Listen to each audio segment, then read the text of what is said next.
So, but it's wrong for teachers to say, okay, I've given you assignment, go and solve it. No, Yeah. some students don't understand. Some students need help to reach to that particular promised land. Exactly. So if you don't provide that assistance to them, then they will not reach to that destination. No. Now, whenever I'm doing my assignment, because sometimes around 2 a.m., 3 a.m., I exchange emails with my lecturers. Oh. Yeah.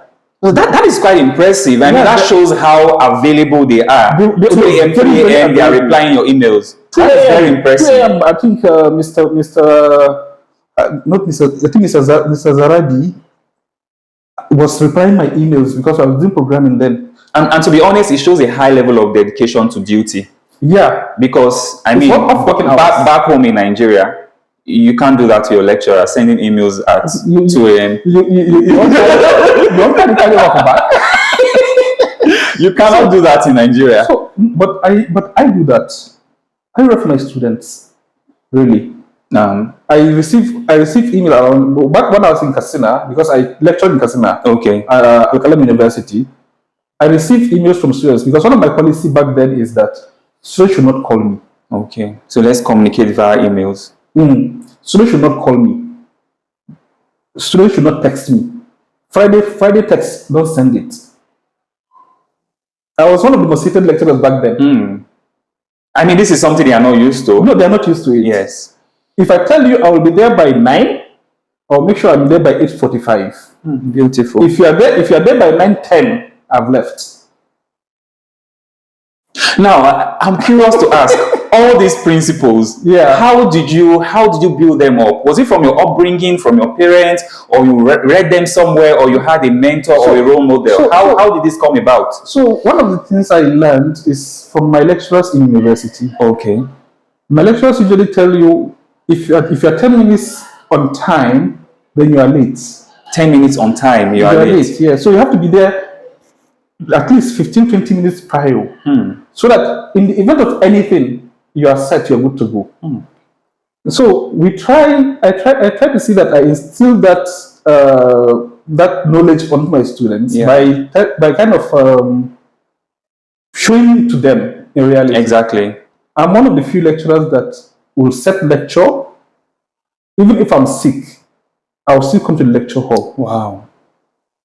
Because if I'm to cancel a lecture, I'll cancel it a day before. Okay. Yes. That actually makes sense, cancelling a day before, so that students can adjust their programs. I have seen situations whereby a student will come to a class and they wait 30 minutes, that is when they receive a message that that lecture has been cancelled. That is unfortunate.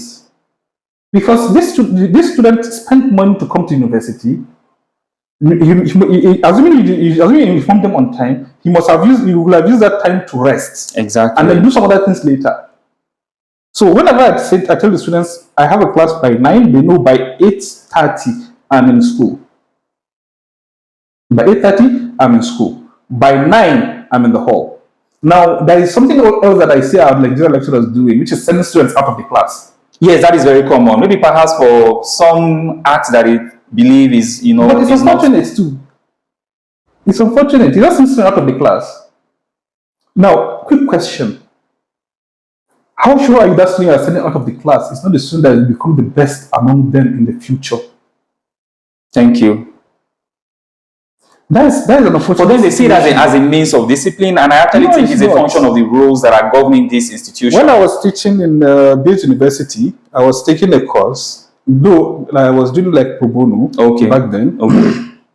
I used to buy chocolates. For who? For students. Wow. Yeah. Sorry, university students. Yes. Not for students in pupils in crèche. University students. Yes. Why? I only give it to latecomers. Tell me, how does that work? So whenever are you trying to encourage late coming or no? I'm not encouraging it. Okay, so why are you giving out chocolates to latecomers? And then what happens to the ones that are coming early? When I give the chocolate to the latecomers, I'll tell them compensation for your tuition that you've wasted.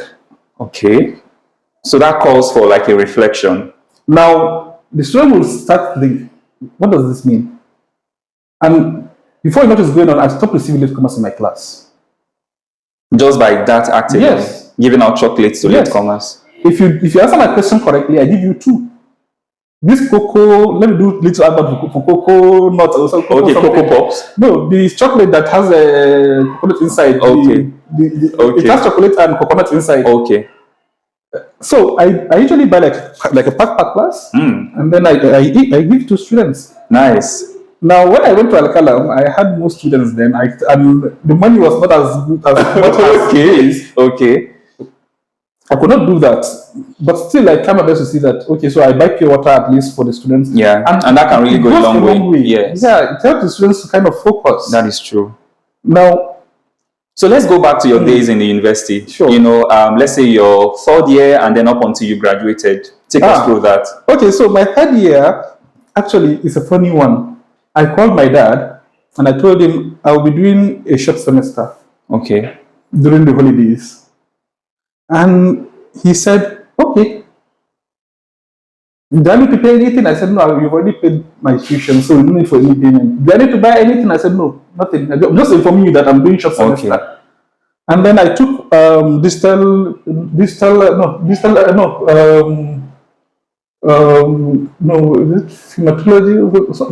Sometimes it will be video,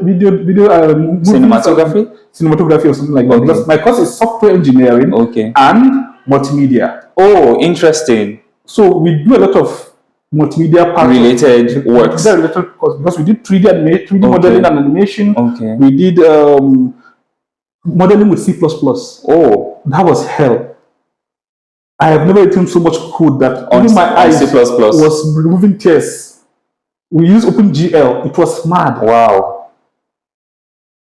And we did digital production. Okay. Digital production. Yeah. And that, I mean, that covers a whole aspect. It covers photo snapping, the wide range, short range. Exactly, close shots and tight shots. Yeah, we covered video because we were doing, I think it was around graduation of a set. Okay. So we did a video regarding that graduation. Okay. And then we submitted to Mahadi's RID back then. So I wanted to do the course because I don't have anything doing. Yes. And finally, you don't have much courses to do, apart from vanilla project. So I decided to pick that course and we doing the 300 level, 400 level, this thing. And my dad was worried. He thought I had carryovers. I didn't want to tell him. Oh. And then when I came back after graduation, and then I told him, and then we were just, he said, Hayat, do you remember when you told me you want to take short semester course? I said yes. He said, oh, like I told you had carryovers. I didn't want to tell you. I said, me carry over, will never be for road. Alhamdulillah, there was no carry over. Alhamdulillah, I never had carry over till I graduated from my BSc, BSc program.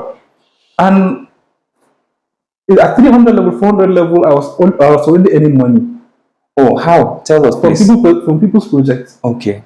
So some people have the ideas of how to document a software. Okay. But then when it comes to programming, they are very becomes a challenge. So I said, okay, no problem. I can help you. But if I'm going to help you, you have to come to my room and sit down. So they have to be a part of the process. Yes. That actually makes a lot of sense. Yes. But do you know that an average person who is in your position to do that could just as well collect money, get the job done, and send to the person? So without making them to be involved. When I was in 300 level, a friend of mine was in 400 level, Ibrahim. I think he's in NPC right now or somewhere. Okay. And we worked together and we did his software for his vanilla project. And ever since then, he went and defended the project and scored an A. That was impressive. So when I saw that, I realized that the problem was not understanding the programming, is actually still not to write the codes. Oh. So now, because we did my project, two of us, me and Mohammed Abbas, he's not good at programming very well. He's good at software testing, software analysis, software design, and so on and so forth. But programming is a bit of a bottleneck for him. So whenever I want to program, I'll tell him, I'll pick my phone around 12 a.m. I'll pick my call. Hello, Mohammed Abbas, I'm in my room, I want to start programming. Come over. He will come over, he will sit down, and then I'll start to code. And this code is doing this, this code is doing this, this code is doing this. Because when we are doing defense, because we're going to do defense in a pair, if they ask me a question and answer it, if they ask me, you could not answer it, him not answering will affect me. Oh, I see. So it's important everybody knows what they are doing. Yes.